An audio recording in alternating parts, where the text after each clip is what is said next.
बिस्मिल्लाहिर्रहमानिर्रहीम। अस्सलामु अलैकुम वरहमतुल्लाहि वबरकातुहू। जी, आज हमारा जो मौजू है वो है तबखीर मैदा या गैस का होना। अब सबसे पहले ये समझें कि गैस जो है वो सिर्फ मैदा में ही नहीं होती, बाज़ दफ़ा अंतड़ियों में भी होती है। तो अंतड़ियों में जो गैस है उसका कैसे हमने ट्रीट करना है और मैदा के अंदर गैस है उसको कैसे ट्रीट करना है, तो ये एक अलामत है। इसके पीछे मर्ज़ कुछ और होते हैं। तो देखते हैं जी कि वो कौन सी अलामात हैं जिससे हमें ये साबित होता है कि आपको जो है वो गैस का मसला है। और फिर हम इंशाल्लाह इसके ऊपर देखेंगे कि उसके काज़ेज़ या वजूहात कौन कौन सी हैं जिसकी वजह से तबखीर या गैस का प्रॉब्लम होता है।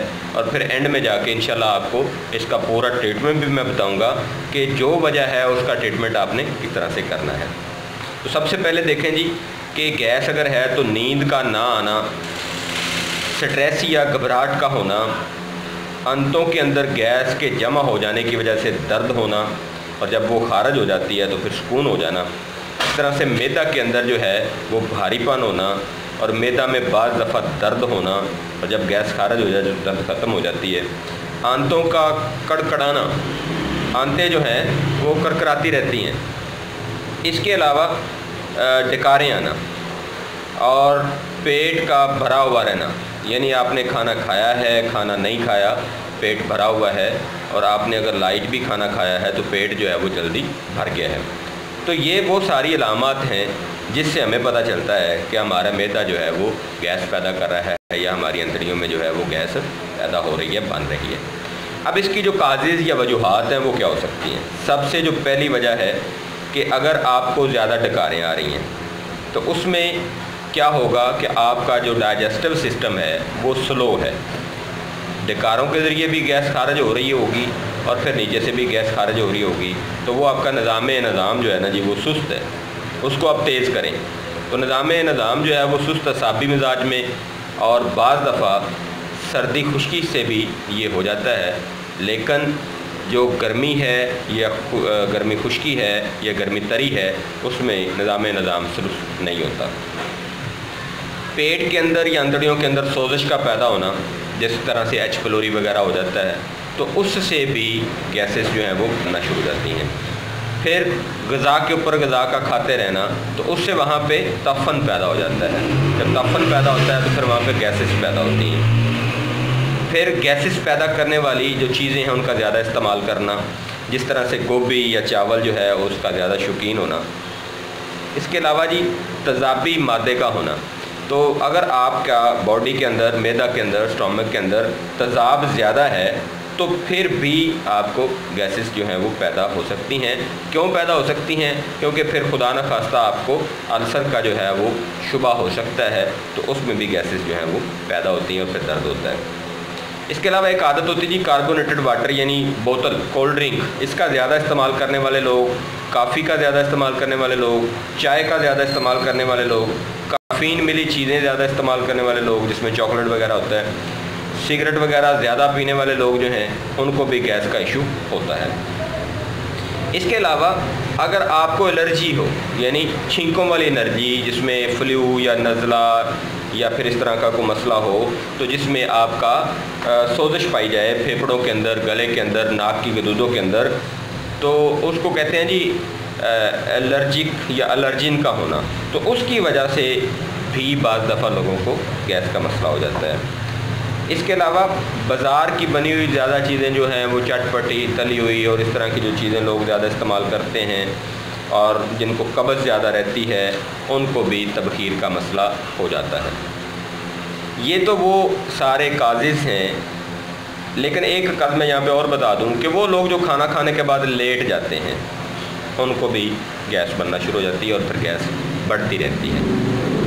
तो लिहाजा खाना जब भी खाएं उसको आहिस्ता आहिस्ता खाएं और कोशिश करें कि मुंह के ज़रिए आपका जो ज़्यादा से ज़्यादा हवा जो है वो मैदा में ना जाए, जिन लोगों को गैस का प्रॉब्लम होता है।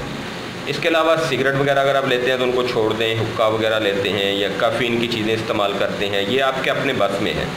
ये सारी चीज़ें आप कंट्रोल कर सकते हैं। अगर आपको नींद नहीं आती, साथ में गैस पैदा होती है, तो फिर आपको पहले नींद को ना आने की जो वजह है उसको देखना होगा और साथ में गैस की दवाई इस्तेमाल करनी होगी। اور اگر آپ کو کوئی کسی قسم کی الرجی ہے، چھینکیاں آتی ہیں، نزلہ کیرا بلغم کا پرابلم ہے یا کھانسی ہے، تو اس میں آپ نے پہلے اس کو دیکھنا ہوگا، ساتھ میں گیس کی ٹریٹمنٹ کرنی ہوگی، پھر ٹریٹمنٹ ہوگی. کیلی گیس کی ٹریٹمنٹ سے وہ ٹریٹمنٹ نہیں ہوگی. اس کے علاوہ اگر آپ کو خدا نخواستہ قبض ہے تو قبض کی دوائی کے ساتھ ساتھ گیس کی دوائی استعمال کریں گے تو آپ کا جو گیس کا پرابلم ہے وہ حل ہوگا. تو میں یہاں پہ چند ایک دوائیاں جو ہیں وہ آپ کو بتا دیتا ہوں، وہ آپ کو مارکیٹ سے بآسانی دستیاب ہیں، وہ آپ لے سکتے ہیں اور ان سے فائدہ اٹھا سکتے ہیں. سب سے پہلی بات کہ اگر آپ کو بلڈ پریشر کا مسئلہ ہے اور آپ کو گیس ہو رہا ہے تو اس کے لیے کرشی کمپنی کا ایک شربت ہے جی، گیسٹروفل شربت. یہ آپ استعمال کریں 2 چمچ صبح دوپہر شام کھانا کھانے سے پہلے. اس کے علاوہ ہمدرد کمپنی کا ایک شربت ہے راحت شکم، یہ صبح دوپہر شام آپ 2 چمچے استعمال کر سکتے ہیں.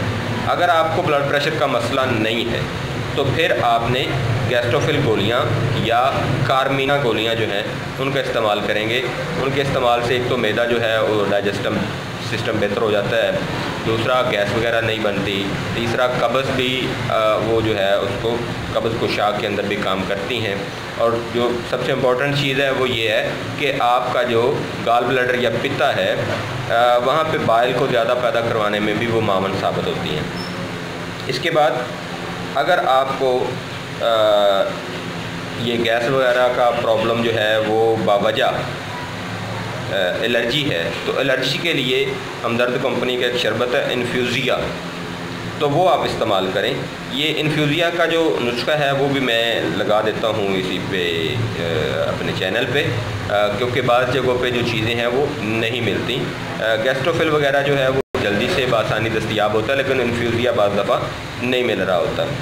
تو اس میں آپ کو کیا کرنا ہے جی کہ جو آپ کو پرابلم ہے جس کے ساتھ آپ کو گیس ہو رہا ہے اس کے ساتھ آپ نے ٹریٹمنٹ وہ بھی کرنا ہے اور گیس کا بھی کرنا ہے، تو پھر جا کے آپ کا مسئلہ حل ہوتا ہے. یعنی اگر آپ کو انڈائجیشن کا پرابلم ہے تو میں نے انڈائجیشن کے اوپر بھی ایک ویڈیو بنائی ہوئی ہے، وہ چیزیں اور ساتھ میں گیس کے لیے جو میں نے چیزیں بتائی ہیں یہ استعمال کریں تو انشاءاللہ آپ کا مسئلہ حل ہو جائے گا. اس طرح سے اگر آپ کو ساتھ میں الرجی ہے اور گیس پیدا ہو رہی ہے تو پھر آپ الرجی کے لیے انفیوزیا شربت جو میں بتا رہا ہوں یہ تمام عمر کے لوگوں کے لیے اور تمام قسم کے نزلے زکام کھانسی کے لیے یہ بہترین چیز ہے، اور ایون کہ سر درد اگر ہوتا ہو تو اس کے لیے بھی بہترین چیز ہے. تو اس کو بھی ساتھ میں استعمال کریں. اس طرح سے اگر آپ کو کانسٹیپیشن یا قبض کا مسئلہ ہے تو ساتھ میں قبض کی دوائی لازمی کھائیں. اور اس طرح سے اگر آپ کو نیند وغیرہ نہیں آتی، آپ کو انسومینیا یا اس طرح کا کوئی مرض ہے تو ساتھ میں نیند کی دوائی بھی آپ جو ہے وہ اس کی ٹریٹمنٹ کروائیں کہ نیند کیوں نہیں آ رہی، اس کو دیکھنا پڑے گا کہ اس کی کون سی وجہ ہے. اور ساتھ میں گیس کی بھی جو ہے وہ میڈیسن کھائیں گے تو انشاءاللہ آپ کا جو مسئلہ گیس یا تبخیر کا ہے یہ حل ہو جائے گا.